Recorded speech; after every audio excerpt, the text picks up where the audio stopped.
है ब्राह्मणों, रिकॉर्डेड मेरे पास में वीडियो रिकॉर्ड है। मैं जो भी बोलता हूं ये रिकॉर्ड करता हूं।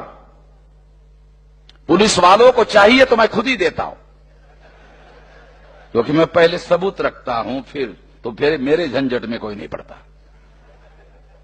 तो मैंने वहां कहा, क्या कहा? मैं ब्राह्मणों को चुनौती देता हूं कि वो सिद्ध करे कि शेड्यूल कास्ट के लोग, शेड्यूल ट्राइब के लोग, ओबीसी के लोग, कुनबी के लोग, मराठा लोग हिंदू हैं। सिद्ध करे। फिर मैंने उस भाषण में एक बात और कही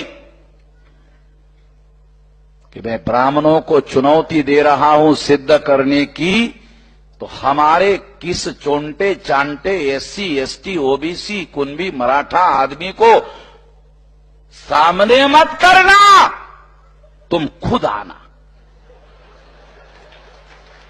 अगर तुमने एससी एसटी ओबीसी कुनबी मराठा को सामने किया तो उनको मेरे क्रॉस एग्जामिनेशन से गुजरना होगा, और फिर मैं उनको पूछूंगा, एससी एसटी ओबीसी कुनबी मराठा को पूछूंगा, तुम हिंदू? हाँ। अच्छा तुम हिंदू हो?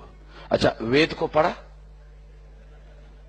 तो वो मेरी तरफ देखेगा कि क्या पूछ रहा है भाई, ये क्या पूछ रहा है। हाँ तुम नहीं समझ रहे हो, इसलिए दूसरा सवाल। अच्छा वेद को देखा? पढ़ा जरा कठिन है। देखा भी नहीं। दूर से देखा? दूर से भी नहीं देखा। साले हिंदू है तू? कहे का हिंदू है? क्रॉस एग्जामिनेशन में कोई एससी, कोई एसटी, कोई ओबीसी, कोई कुनबी, कोई मराठा हिंदू अपने को साबित नहीं कर पाएगा। दावे के साथ बोलता हूं। मेरे पास ब्राह्मणों के धर्म ग्रंथों के सारे सबूत उपलब्ध है जो ये सिद्ध करते हैं कि ये लोग किसी मायने में हिंदू नहीं है, क्योंकि हिंदू शब्द अर्वाचीन है। वेद में हिंदू शब्द नहीं है, श्रुति में हिंदू शब्द नहीं है, पुराणों में, रामायण में, महाभारत में, गीता में, श्रुति में, स्मृति में, मनुस्मृति में हिंदू नाम का कोई शब्द ही नहीं है। हिंदू संस्कृत का शब्द नहीं है, हिंदू हिंदी का शब्द नहीं है, हिंदू पारसी भाषा का शब्द है। अभी सुना ना आपने? सरकार कह रही है और मुसलमानों के भारत में आगमन होने के बाद आया, उसके पहले कहीं पर भी हिंदू शब्द उपलब्ध नहीं है। मुसलमानों ने अपने राजकाज में इस शब्द का प्रयोग किया। किस आधार पर कहेंगे? आप सुनकर हैरान हो जाओगे। 1 महीने के अंदर सरसंघ चालक आरएसएस ने, भागवत ने पूना में ही बड़ा कार्यक्रम किया, और बड़ा कार्यक्रम करने के बाद आरएसएस के सरसंघ चालक को जवाब देने के लिए सामने आना पड़ा, और उसने जवाब दिया। देखो बहुत खास बात बता रहा हूं। जवाब दिया। क्या कहा? जवाब दिया, कहा हम सांस्कृतिक दृष्टि से हिंदू हैं। इसका दूसरा मतलब है धार्मिक दृष्टि से हिंदू नहीं है। मेरे से पाला पड़ा हुआ है, किसी हैरिया घेरिया नत्तू खैरे से थोड़ी पाला पड़ा हुआ है। सिद्ध हुआ कि सरसंघ चालक मोहन भागवत मेरे सवाल का जवाब नहीं दे पाया कि हम लोग धार्मिक दृष्टि से हिंदू है, ये वो सिद्ध नहीं कर पाया। जब आरएसएस का सरसंघ चालक सिद्ध नहीं कर पाया तो फिर कौन बचा हुआ है? कौन बचा हुआ है?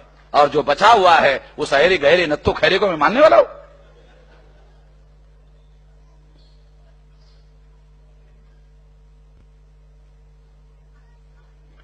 पूना में कहा, उसको जवाब देना पड़ा, जवाब दे नहीं पाया। उसका जनरल सेक्रेटरी दिल्ली में गया, नवभारत टाइम्स के फ्रंट पेज पर छपकर आया। क्या कहा? हम हिंदू की बात कर रहे हैं, हिंदू धर्म की बात कहां कर रहे हैं? कड़ू साहब, हम हिंदू की बात कर रहे हैं, हिंदू धर्म की बात कहां कर रहे हैं? फिर मेरा मेरठ में कार्यक्रम था। मैंने कहा हम हिंदू भी नहीं है, हिंदू धर्मी भी नहीं है, तुम ही डिसाइड कर रहे हो। अरे हमको तो डिसाइड करने दो, हम क्या है भी या नहीं है, हमारे भविष्य के बारे में हमको निर्णय करने दो ना भाई। हम हिंदू भी नहीं है, हिंदू धर्मी भी नहीं है, तुम डिसाइड कर रहे हो हम क्या है, ये है वो है। वहां जो मुसलमान था उसने अपने भाषण में कहा था कि वामन में श्राम जैसे विद्वान आदमी को अगर वो हमारे मुसलमान धर्म में होता तो मुसलमानों की सबसे बड़ा धर्माचार्य बना देते। ब्राह्मणों को चाहिए कि उनको सबसे बड़ा धर्माचार्य बना देते। ऐसा उस मुसलमान ने कहा। मैंने जवाब दिया कि मौलाना साहब, अगर ब्राह्मण मुझे शंकराचार्य बनाने के लिए कहे तो भी मैं हिंदू बनने के लिए तैयार नहीं हूं। आपके मन में सवाल पैदा हो गया होगा, क्यों? आपके मन में सवाल पैदा हो गया होगा, क्यों? इसलिए मैं हिंदू बनने के लिए तैयार नहीं हूं क्योंकि मैं गैर बराबरी के निजाम को, गैर बराबरी की व्यवस्था को, गैर बराबरी को, इंसान के बीच में गैर बराबरी को मानने के लिए राजी नहीं हूं। मैं आपको जो कह रहा हूं, मैं आपको कहने के लिए नहीं कह रहा हूं, मैं वो लड़ाई लड़ रहा